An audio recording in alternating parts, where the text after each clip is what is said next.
Yo, what's going on everybody? It is Shimso here. Welcome back to League of Legends today, playing Singe in the top lane against an Ekko. It's been a long time since I played against an Ekko.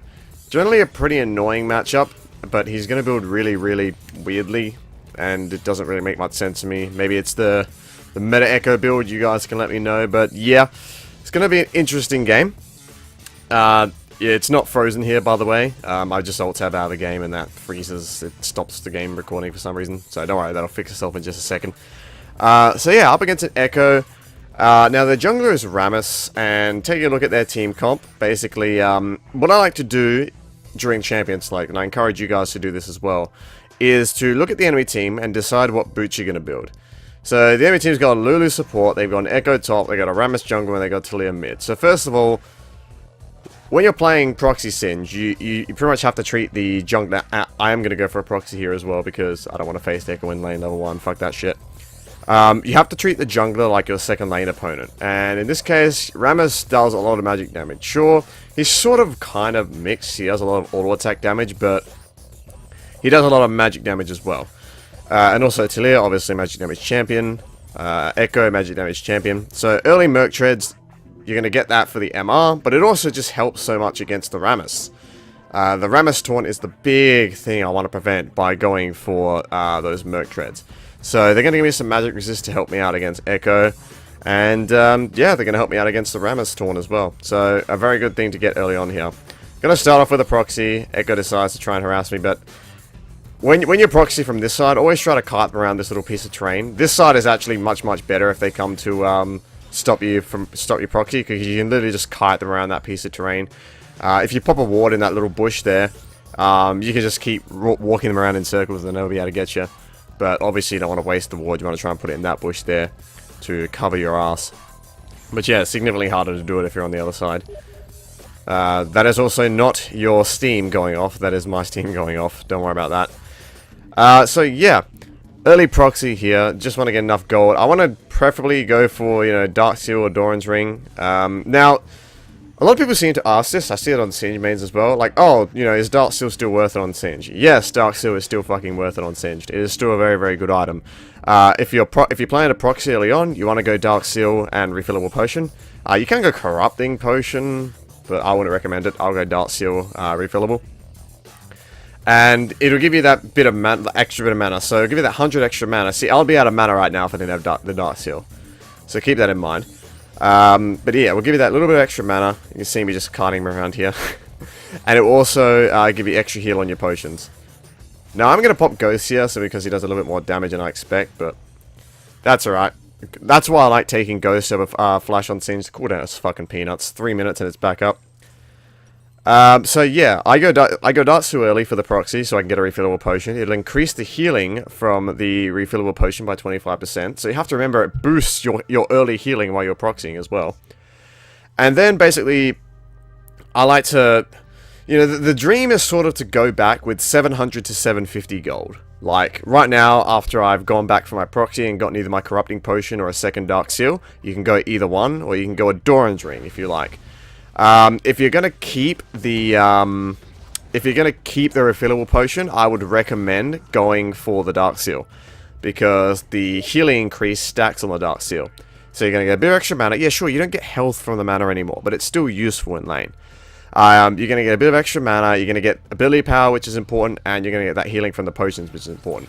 So if you've got a really aggressive start and you can bully the laner around, then I'd recommend, you know, going back, buying another Dark Seal, and keeping a refillable potion.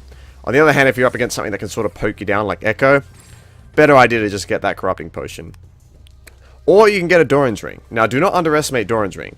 Dark Seal used to be far superior to Doran's Ring, simply because, you know, the thing with Doran's Ring is it will give you HP. It gave you 60 health, and that was really significant in lane, as well as giving you AP and quite a bit of mana sustain. Now though, Dark Seal was better though, because it gave you almost half the amount of health that Doran's Ring gave you, while also being cheaper, selling for a lot more. Like, Dark Seal sells for like 80 to 100 gold more than Doran's Ring. Like, you basically rent the Dark Seal for like 120 gold or something. Here I see Ekko run into the bush. I don't know what this guy's doing. Maybe he's trying to recall while still being in experience range, but I saw him go in there, so that's pretty stupid. So I'm actually going to blow his flash here. But yeah, so basically the Dark Seal would give you pretty much almost the same amount of stuff that the Doran's Ring would give you. It was cheaper. Like, the Doran's Ring was still better. You have, like, even back then, the Doran's Ring was still a better thing. But it costed more gold. And Dark Seal was almost as good. So, why would you go a Doran's Ring? And of course, that's discounting, you know, the Dark Seal stacking, which you don't really want to do now. I mean, you can still Dark Seal stack. It still works. It's just not as effective as it used to be. Just keep that in mind. So, what I ideally like to do now, since, you know, you don't get health from your mana anymore, I like to go, ideally, Dark Seal, Corrupting Potion, Doran's Ring. Because that's just going to give you a lot of mana sustain. Doran's Ring will give you more mana sustain than a Dark Seal will. You have to keep that in mind. So, like, for example, when you're proxying, Doran's Ring will give you 4 HP for everything that you kill. So, 4, 8, 12, 24 mana from clearing one normal creep wave. Add that to the, you know, fact that it also increases your base mana regeneration. And it's actually great for mana sustain while proxying. Here I go another Dark Seal though. I don't know. I think it's because I only had enough gold for it. Or maybe I just forgot, but whatever. Here, see an opportunity to come in for a gank. Now, one thing you're always going to notice. This is a very simple gank. She's low. You know, Rakan's there. And we just kill her. One thing you're going to notice as I'm coming in from that gank, if you want to rewind it. You're going to notice that I pop my ghost way before I pop my ult. You know, I'm sort of halfway through the little alleyway to the lane before I pop my ghost. That is because ghost needs time to ramp up to full speed after they changed it. So if you pop it a little bit earlier, you will come out there at full speed. Also, you want to keep your ult running for as long as possible in case a fight goes on, so you don't ever really want to use your ult to get to somewhere quicker, like faster. So I always pop my ult pretty much, you know, when I'm right on top of the enemy or when I'm running right into them. That's when you want to pop your ult, because you want to maximize the time that you have it up. Because your ult allows you to be you. Without your ult, you're not really Singe. You're sort of some weak guy who runs around and shits out poison. So keep that in mind. This Zinzao is going to fucking destroy both of these guys, by the way. New Zinzao looks pretty crazy. Looks like Ekko was watching, and yeah, that's not that's quite disheartening for you. But yeah, you know, always keep that in mind when you're like using your ult and Ghost. And I by the way, think that Ghost is still a superior summoner spell on Singe. I don't really want to use Flash. I don't like Flash. The cooldown is too high.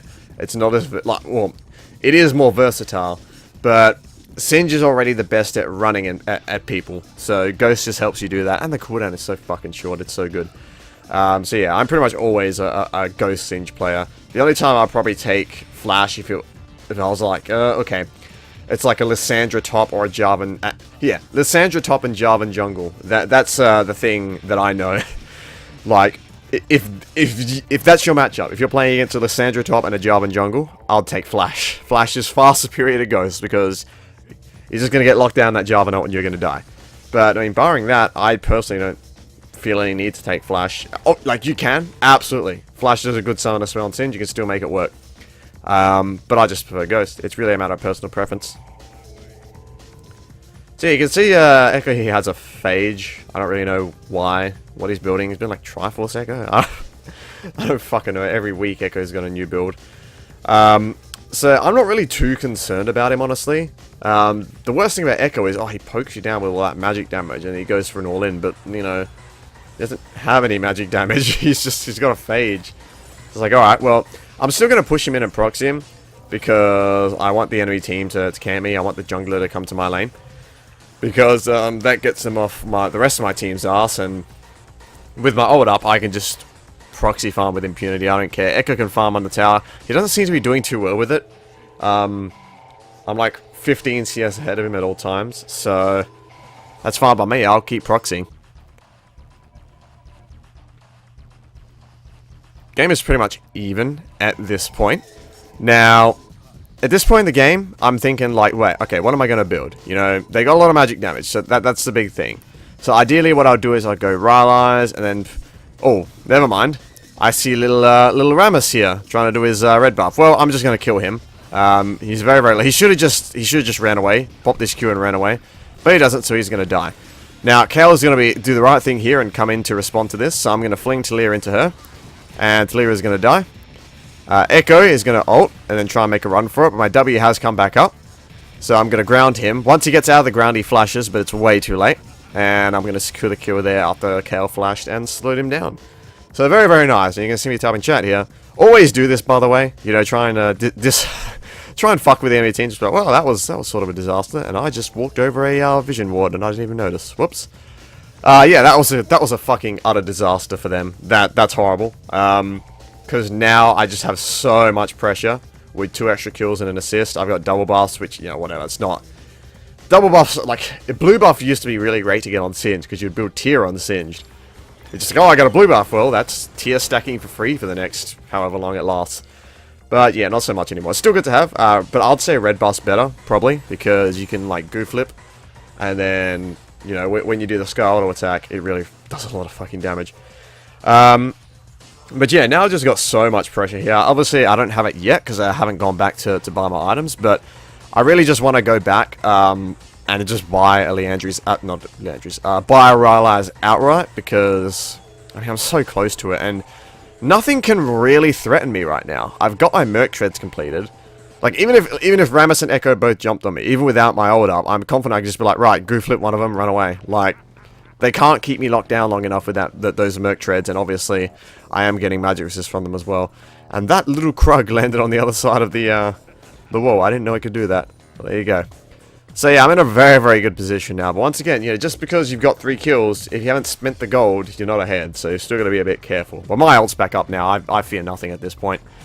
So whatever, just keep farming for that gold. And now I got enough for my Rylai's. So I'm going to head back here, I believe. No? Am I going to get another wave? Yeah, might as well. Nothing could stop me. Oh, no? Am I going to get another wave? I think I am. Yeah, that's another thing you can do. Like, if that bush was watered, I'm going to start shelling a recall in it. And then it goes like, oh, he's recalling. Whatever, I won't bother doing whatever I was planning to do. And then you stop recalling. And you just keep farming. Keep that in mind. That's something that I do while double proxying. You walk into their base for the double proxy, you just start shelling a recall. And then basically, oh, if you see someone coming for you and the recall's only got 2 seconds left, we'll just complete the recall and go back to base. Also, if someone sees you recalling, they might think, oh, well, Singe is recalling, you know, whatever. I'll just leave him alone and go back to my lane. And then you cancel the recall and start farming again. So keep that in mind. Here, Xin is being a retard and decides to just stay in their jungle for some reason. So he gets caught out and dies, which is dumb. But that's alright. He's going to do fine later on. Yeah, our team, the bot lane has just been eviscerated. I didn't quite see what happened there. I haven't been doing anything there. I've just been using my TPs in the lane. But yeah, bot lane is apparently getting completely destroyed, which is nice to see. It is a League of bot lane at the moment with Ardent Cancer, especially with it being buffed soon. So yeah, be prepared to lose, well, have most games decided by bot lane. Keep that TP handy, boys. Keep that TP handy and look to use it on the bot lane.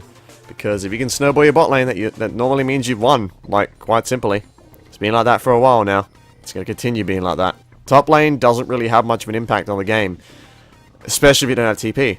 That's why, you know, in this meta, I can't... That was fucking weird. Weird interaction with the fling there. That's why I can't justify taking Ignite. Even if I get to Jax, I don't want to take Ignite. I want to take Teleport and I want to snowball bot lane.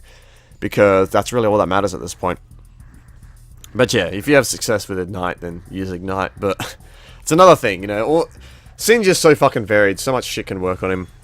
Do whatever works for you best.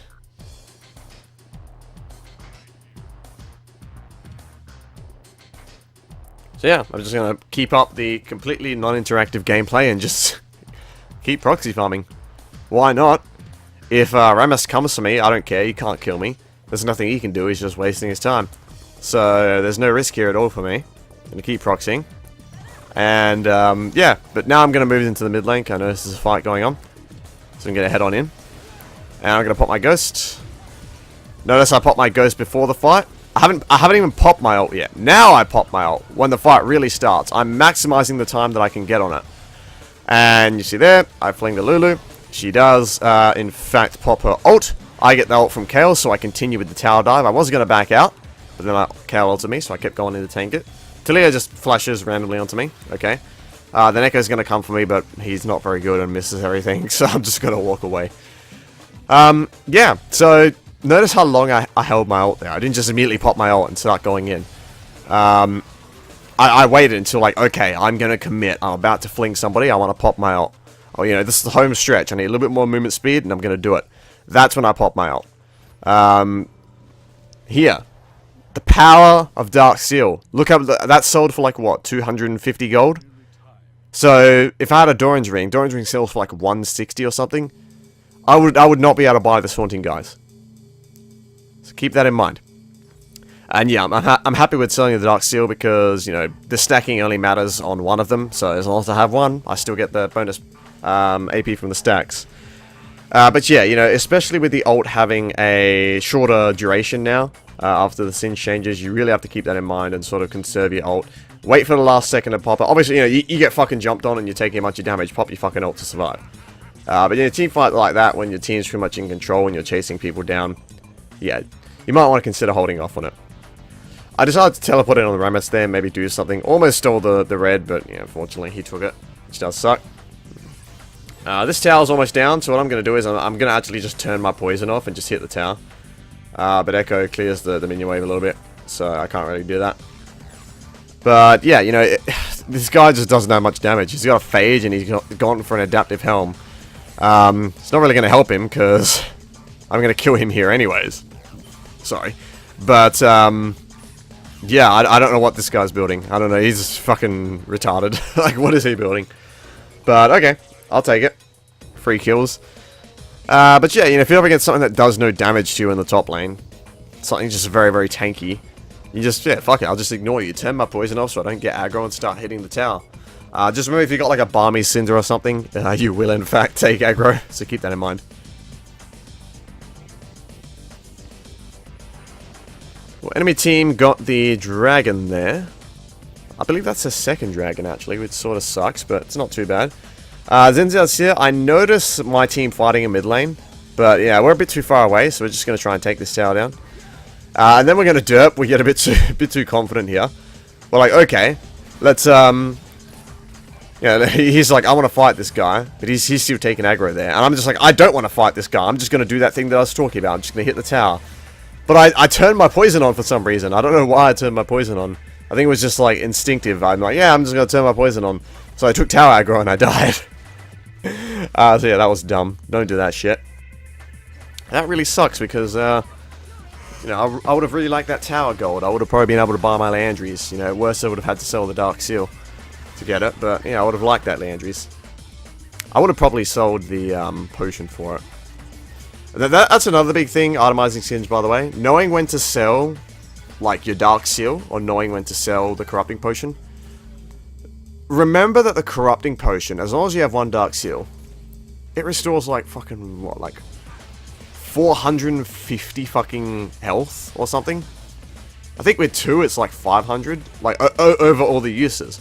So, and even without it, it's, like, what, 150 per thing? It's, like, 450, or is it 125? I think it's 125. That's like 375. That's a fucking giant belt worth of HP.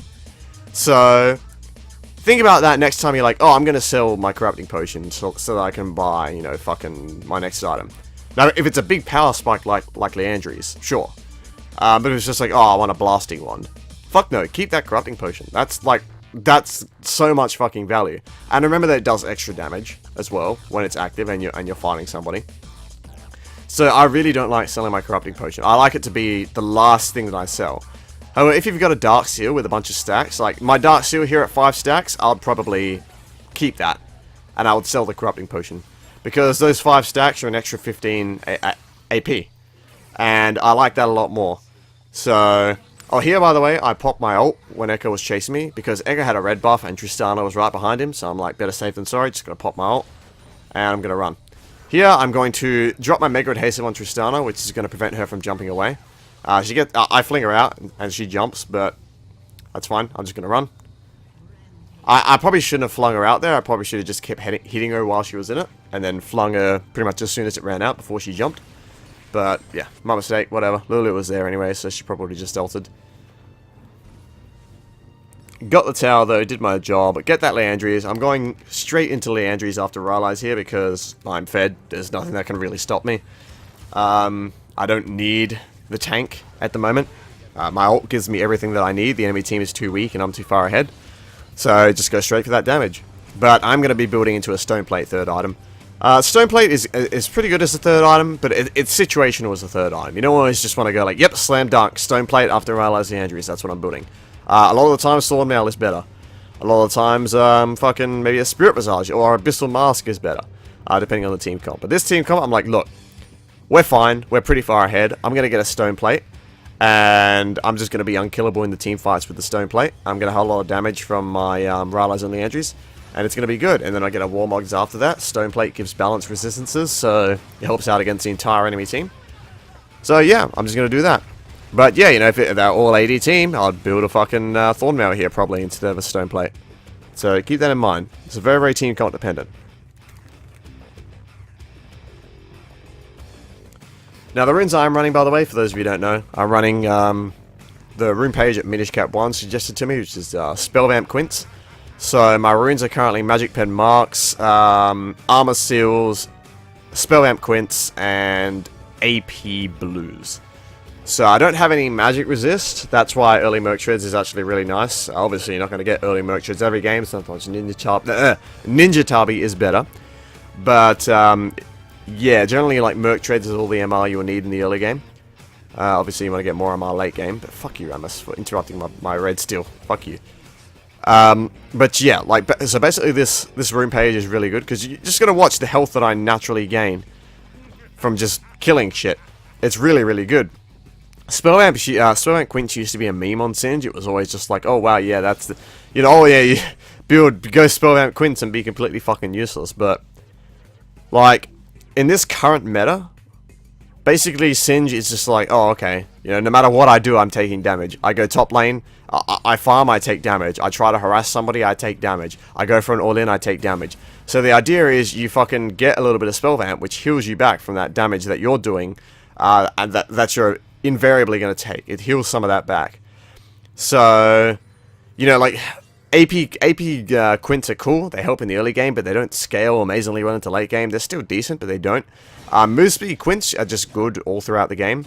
But Spellvamp Quints, if you're going for an AP Singed, or you're going for that Rylai's Leandries early on, they're just fucking amazing. They're great. They help at all stages of the game. Late game, they're good as well. They also allow you to, oh, by the way, here I'm going to get quote-unquote caught out, but I immediately pop my ult, and I'm very, very tanky. That armor helped me out against the Tristana quite a bit, and this is why you don't chase Singed. And that is going to be a massacre, pretty much. We're going to kill everybody. I'm going to run back in with all the movement speed boost that I've got from my passive and just the ult and ghosts, and we're going to run them down, quite simply. Team's going to go for Baron. I'm going to go back. I don't really want to risk trying to fight the Baron. I cancel my recall there because I think that minion's going to interrupt it, but then, you know, she gets it. Oh no, it looks like I'm going to go for it. But yeah, look how much health I'm getting back from these Spellvamp Quints. That's quite a bit of health. It scales really, really well once you have AP items, but if you're like going, oh, I'm going to go tank Singed, and maybe not really as effective. But me now, I'm building Rylai's pretty much every game. That's how this build goes. Like, it's pretty much the Season 5 Singe build. You try to go Rylai's Leandries, but if you know, you want to always try and rush that Rylai's, but maybe you need a Bramble Vest first. You know, I played a game against an Illaoi top today. It's just like Illaoi top. Illaoi is completely useless in this current meta, by the way, because Bramble Vest exists and Executioner's Calling exists. I used to play quite a bit of Illaoi. Then I woke up when a support Sona built an Executioner's Calling and just auto-attacked me in a team fight, and I died immediately because she relies entirely on heals to stay alive, and if a main source of staying alive gets halved, she's bad. And, you know, the game I played against her was Singe top. I rushed a Bramble Vest. No, I got Darksealed Orange Ring, Bramble Vest, Corrupting Potion, and Ninja Tabi. And she just couldn't do anything to me. She tried to fight me, I'll just kill her because she needs her healing to stay alive, and I halved it with the Bramble Vest. So, yeah, don't play Illaoi, folks. But yeah, sometimes you want to go Bramble Vest earlier on, and you might want to go like, oh, I'm going to go Rylai's into Thornmail. But you pretty much always want to get that Rylai's. It's, you know, such a good item for teamfight control. And if you're going AP Bruiser Singe, Rylai's the Andrew Singe, you're a team fighter. You're not a split pusher. You want to be in those fights. You know, if you want to split push a Singed, well, I like to say if you want to split push a Singe, play Tryndamere, because he's just a much better split pusher, or Nasus.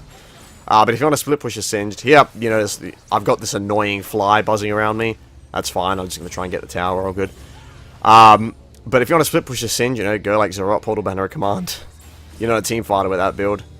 You're just a split pusher. But yeah, split push Singe is... It's something that he was always forced into because the meta wasn't favourable to him. I don't like it. He's a team fighter. He likes team fights. His new passive incentivizes you team fighting. So keep that in mind. I wouldn't really go split push Singe in this current meta. I know some of you probably do. You know, you do Zorot Portal Singe and you love it, but it's just not as effective, especially with his new passive. So here I am going to sell the Corrupting Potion because I want to... You know, I sell it to get a Giant's Belt, which you might be thinking, well, Chimso, you know, you said that wasn't a good deal because technically it gives you more HP than a Giant's Belt. But I have a Stone Plate. So the base health, the health in my actual health pool is worth a lot more with the Stone Plate. So that's why I did that. I probably would have done it anyways, but... You know, it sort of doesn't... It doesn't really matter. I mean, you can do it anyways. Gets you to that Warmogs a bit faster. But yeah, whatever. I didn't sell my Dark Seal, of course, because it had 10 stacks. If my Dark Seal was on like 1 stack or 0 stacks there, I would have sold the Dark Seal instead of the potion, for sure. But yeah, 10 stack Dark Seal, that's 45 AP. No thank you, I'm keeping that. And no, I'm not building Magi's. Don't build Magi's on Singed. Okay? You die too easily. Don't build Magi's on Singed.